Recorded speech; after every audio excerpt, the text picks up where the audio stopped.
Não, não funciona assim. Queria puxar uma questão do tema aqui, que é a direita. Como fica a direita, então? Bom, esse é o nosso tema, inclusive, né? Exatamente.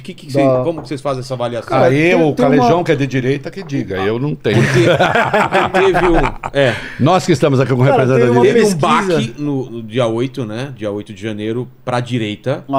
Ela se recuperou ou ela se enfraqueceu? E agora, com a inegibilidade do Bolsonaro, o que aconteceu? Cara, a coisa mais difícil, Vilela, que existe em política institucional é atingir coesão.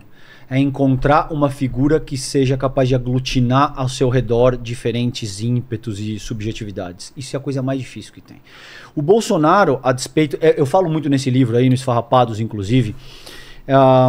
Ele tem tanta força, porque, veja, o substrato que anima a proposta, não só da direita brasileira, mas ao redor do mundo, parte de um pressuposto óbvio. É claro que isso não é colocado às claras assim, tá? Mas existe um preceito que é avançado muitas vezes de forma tácita. De que existem seres humanos que são mais fortes e mais capazes e outros que são mais frágeis e menos capazes por natureza. Eu sou da primeira turma, tá? Eu quero ficar na primeira. Qual? Os mais fortes. Mais fortes. Exato, entendeu? Obrigado. Então, existem as pessoas que acreditam genuinamente, que existem pessoas que são mais fortes, mais capazes, mais tudo por natureza e pessoas que são mais frágeis e menos capazes também por natureza. Acontece que a forma como você se constitui, eu já disse isso pra você nesse podcast, ela é histórica e cultural, ela não é biológica. Ela acontece sobre a tua base biológica, que te diz que você tem que ir no banheiro com certa periodicidade, que você tem que dormir 6 a 8 horas por dia, que você tem que comer, que você tem que tomar água, e que você precisa de um certo nível de afeto humano e toque humano. É isso que a tua biologia te diz. Qualquer coisa a partir disso é uma construção histórica e cultural que se dá em cima dessa tua base biológica. O Vilela não é de direita ou de esquerda ou de centro, porque isso estava codificado no teu gene. Você não gosta de pizza de calabresa em detrimento de pizza de mussarela, porque isso está no teu gene. Tudo isso são construções históricas e culturais. Por que eu fiz esse enunciado gigante?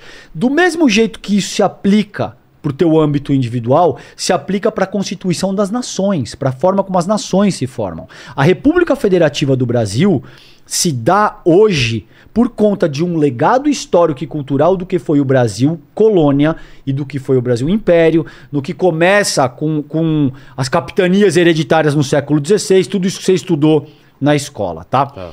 Muito bem. Com base nisso, cara, boa parte da direita não entende isso, acredita que o teu funcionamento é meramente biológico e não é capaz de reconhecer que todos os valores que estão imbricados na nossa república vêm de um modelo escravista, no qual quem tinha que mandar era homem, branco, heterossexual. O Bolsonaro, por exemplo, não à toa, ele diz que a filha dele nasceu mulher porque ele fraquejou no momento da concepção, que ele preferiria o próprio filho gay morto num acidente de carro, ele utiliza arroba para falar de negros. Aí você pode me dizer, nossa César, mas ele entende tudo isso que você está propondo em teoria? Não. Ele foi se constituindo ao longo da vida pública por tentativa e erro. Ele lança uma frase homofóbica e vê que ele ganha mais ressonância. Ele lança uma frase racista e vê que ele ganha mais ressonância. E assim por diante. Por que eu te digo isso? A direita tem muita força, mesmo depois da derrota, porque ela opera no limite com base nisso que nesse livro eu chamo de elitismo histórico e cultural. Entende? O que faz Nicolas Ferreira, o que fez esse outro... Posso falar os nomes? Claro. O que fez esse pastor André Valadão, agora se referindo, incitando os seus seguidores a matar LGBTs. Mas esse se zodeu, parece. Esse já se azedou. Ele foi além da conta. Deu. Vai dar ruim, isso aí já vai dar ruim. Esse vai dar ruim. Esse vai dar ruim. Então, cara, tem todo uma dimensão do bolsonarismo que, a meu ver, para encerrar a minha fala... Você separa o bolsonarismo da direita. Sim, em alguma medida tem duas dimensões. A direita liberal, tá? Que é isso que Reinaldo falou, que existia um liberalismo, mas eram pessoas que, a despeito de eu discordar, por exemplo, ao longo da década de 90, começo dos 2000. Exato. Era um debate, Vilela, para você entender, que se em determinado momento a gente deveria fazer política fiscal expansionista ou contracionista. De repente chega Pensou se a gente estivesse debatendo isso? Que delícia. Que maravilha. Lascou, cara. De repente chega um modelo de... Exato. Ou que, olha, você não pode utilizar arroba para falar de outros seres humanos. Você não pode dizer que a tua filha nasceu mulher porque você fraquejou no momento da concepção. O debate público sai de coisas técnicas pertinentes para coisas absolutamente assim, dementes. No corpo, exato, esse tipo de coisa, banheiro unissex e tal. Então, isso não vai mudar no curto prazo. O futuro da direita no Brasil, infelizmente, a meu ver, pelo menos ao longo da próxima década, vai continuar nesse nível de imbecilidade. Eu acho que de alguma forma, veja, cara, você tem o Tarcísio, que seria... Saiu o barômetro do poder ontem.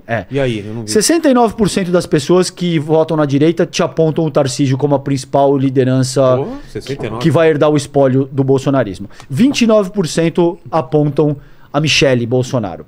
Quanto por cento? 29%. É o tamanho do bolsonarismo. E 69% apontam o Tarcísio. Porque o Tarcísio, a meu ver, ele é a figura que é capaz de conversar bem com a direita liberal. Ele é muito mais polido, apesar de não ser nenhum gênio da espécie, ou a fina flor da nossa intelectualidade. Também, né? Exato. E é um cara que tem um trânsito um pouco melhor, entende? Fala melhor do que o Bolsonaro, vai ser capaz de se comunicar com essa direita liberal e também vai ser capaz de alguma forma se comunicar com esse extremo mais neofascista, tentando evitar os excessos para não queimar a largada. Então, a meu ver, ele é o candidato mais forte nesse sentido. Agora, 3 coisas que são fundamentais para encerrar. Os legados do bolsonarismo remetem, primeiro, a uma expressão do nacionalismo cristão que nunca existiu e não existia nem no fascismo italiano de 30 com Mussolini. Não tinha essa dimensão do dogma religioso, entende? Nem o nazifascismo tinha isso. Mas nos Estados Unidos tem forte isso, né? Tem, mas é outra... Puritanismo e tal. Sim, mas é outra coisa... É uma derivação da corrente evangélica. Exato, e é outra coisa... Não é da herança do fascismo europeu. E é outra coisa porque no Brasil, sobretudo... É ruim ter que colocar isso dessa maneira, mas sobretudo essa dimensão das igrejas neopentecostais, que constituem a base do que eu chamo de nacionalismo cristão, que é utilizar os símbolos nacionais, hino nacional, bandeira da seleção, camiseta da seleção, etc. e tal, junto com o dogma religioso. No Brasil, existe um mecanismo muito perverso que se retroalimenta, que é, aonde o Estado é ausente e existe muita carestia, essas igrejas... Eu estou resumindo o que é um capítulo inteiro em 5 minutos de fala, mas essas igrejas entram com força total e se alimentam nesse processo. Substitui o Estado. Exato. Então o nacionalismo cristão é muito forte. A sensação do anticomunismo, por exemplo, que é algo que vem desde o Estado Novo. Em 1937 já se falava de plano Cohen, depois, enfim, uma vida trabalhando isso no inconsciente coletivo nacional e essa dimensão ultra agressiva do neoliberalismo. O Tarcísio, a meu ver, é a pessoa que melhor sintetiza essas 3 dimensões que eu coloquei e, portanto, eu apostaria... nele como figura central daqui para frente, para direita. E o Bolsonaro continua dando aval ou vê ele como uma ameaça e foca para outro lado? Eu não vejo o Bolsonaro endossar ninguém. Não sei, tio Rei, o que ele acha. Eu não vejo. O Bolsonaro ele é extremamente individualista, personalista, limítrofe para todos os sentidos. Eu não vejo. Talvez ele aposte na Michele porque ele acredita que a Michele é uma figura que ele possa controlar uma vez eleita. Entendi. Mas eu não acho que... Talvez se ele se vê cerceado e não tiver outra opção, ele pode ser que apoie o Tarcísio muito a contragosto. Porque ele não sabe jogar em equipe. Zema perdeu... Não, o Zema não tá na menor condição. O Zema já era. E aí, Rei? Olha, o Bolsonaro... Eu acho que ele já... Eu acho que ele perdeu, até com mais rapidez do que eu mesmo imaginava, eu acho que ele perdeu o timing completamente. E insisto, já usei essa questão hoje. Enquanto o Tarcísio seria o seu herdeiro político, o Tarcísio estava ao lado do Haddad, tinha acabado de sair de uma reunião do Republicanos, ele é do Republicanos, que puxou ali um voto unânime em favor da reforma tributária quando o Bolsonaro ontem pediu a rejeição. Porque o Bolsonaro, ele é burro. Vamos ser claros, o Bolsonaro é burro. É burro, mas ele virou presidente da República. É um conjunto de circunstâncias ajudaram, etc. Mas ele é muito específico. É muito específico, notavelmente ignorante e tal, né?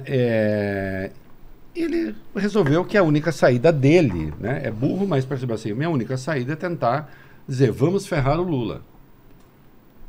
Né? E não que se a reforma tributária não for aprovada, o Lula se ferra. Não se ferra. Porque o arcabouço fiscal sobrevive mesmo ao regime tributário atual. Né? A conta fecha. Sim, conta fecha. Mas o Tarcísio estava ali, ao lado, e dizendo que depois, aliás, ele anunciou, né? Vou conversar com o Bolsonaro para ver se ele passa a apoiar a reforma. Olha só. Se o Bolsonaro fizer isso, eu até lembrei a música do Djavan. Caí nos pés do vencedor para ser o serviçal do samurai. Os papéis se invertem, né? Mas eu tô tão feliz. Olha, gostou da imitação? Eu não tô feliz. Olha só essa imitação. Paquito, isso daí, cair nos pés do vencedor. E sem contar, Vilela, que esse negócio de cair nos pés do vencedor eu fiquei preocupado com isso daí. Vai que eu não resista. E eu descubra finalmente o que me faz feliz. Não. Ele se ferrou. Ele está sozinho. O PL começou a ocupar cargo no governo. No segundo escalão. Nossa. E o patriota do Valdemar Costa Neto disse o seguinte: tudo que for para o bem do Brasil nós faremos. Porque tem um pragmatismo que é irresistível. Sim. Claro. Entendeu? Tem uma autopreservação. Inclusive. Então, assim, e eu tinha perguntado no programa, pergunto ainda, Bolsonaro, o que você pensa de arcabouço fiscal? Nada, porque eu nem sei o que é, porra. Não entendi esse negócio de arcabouço fiscal. IVA, esse negócio do IVA, você já estudou o IVA? Não. Eu não entendi nada. Que é um mecanismo realmente complexo. Que tem a coisa dos créditos fiscais que você reserva, depois você desconta. Vai ter que ter um conjunto ali de Schopenhauer para definir como é que vai ser. Ele não entendeu nem a engenharia da coisa. Coloque o Bolsonaro num cenário de terra arrasada pela Lava Jato, que, aliás, hoje já se zodeu notavelmente. Depois vejam lá. Vejam meu programa. Se zodeu. A Lava Jato está se zodendo. Eles vão terminar na cadeia também, alguns ali. A terra arrasada. Não sei o quê. Aí vem esse idiota. Idiota não precisa me processar, porque vai procurar no dicionário que é um idiota. Um idiota é apenas aquele que, a partir de características muito pessoais, consegue generalizar essas características e convencer outras pessoas de que ele é capaz de fazer as coisas. O idiota, acima de tudo, é feito pelos outros. Ele não é o idiota sozinho. Que o empoderam. É que o empoderam. O idiota é, na verdade, uma figura terceirizada. São os outros que fazem dele o idiota. Né? O idiota que triunfou. E agora ele não tem nada a dizer. Ele não tem nada a orientar. O que ele vai falar? De arcabouço não tem nada, de reforma tributária não tem nada, do CARF ele não tem nada. Não, ele é extremamente limítrofe. Ele não tem nada de nada. Então, quando se fala esse Bolsonaro da direita, sabe quando eu saquei que a direita estava mais zodida do que eu imaginava? Foi justamente na inelegibilidade do Bolsonaro. Quando eu vi o Rogério Marinho, senador, que é líder... Quando eu vi o Rogério Marinho, senador... Dizem que eu me mexo muito, mas eu sou assim, eu sou uma pessoa incontida. Quando eu vi o Rogério Marinho, líder da oposição no Senado, uma figura assim da direita, respeitável, né? Neto de políticos e tal, né? Era tucano, o cara da reforma da Previdência, né? Neto do Djalma Maranhão. Aliás, todo mundo era neto de alguém ali. Eu falei, não sei se você sabe, eu botei a foto, eu e meu avô, no meio de uma plantação de café, disse, eu era neto do Terenciano. Vocês conhecem? Não, mas eu conhecia. Era decente pra caralho. Gente fina pra caralho. Me ensinou. E olha aqui onde eu tô, Rogério Marinho, cagando na sua cabeça.